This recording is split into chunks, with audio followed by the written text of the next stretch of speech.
Ayan, ulam natin ngayon is pritong galunggong. Galing sa palengke kanina. Ayan, galunggong.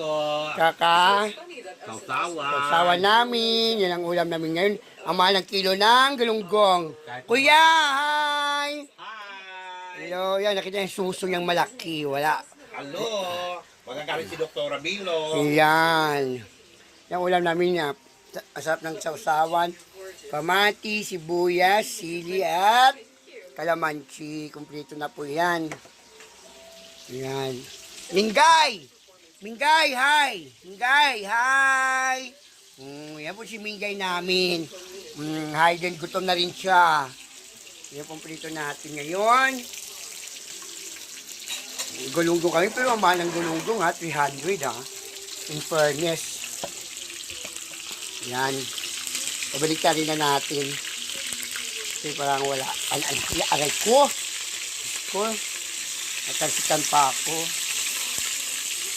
Yan po. Andahan natin. Ay, gusto sakit. Natalsik.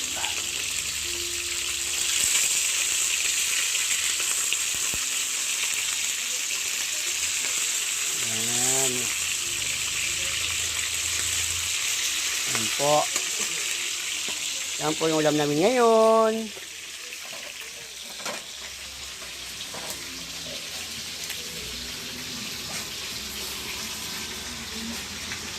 Yan po ulam namin ngayon. Thank you for watching. Magandang gabi po. Ingat po tayo palagi ngayon sa panahon ngayon. Kasi may bagyo mamaya at malakas ng hangin. Always stay tayo sa ating bahay. Kung alam natin na malakas na yung baha o mataas na o ang hangin, huwag po tayong lumabas, baka madisgrasya tayo. Always pray to God, mga kasis, mga Lord, mga followers. Maraming salamat. Thank you for watching.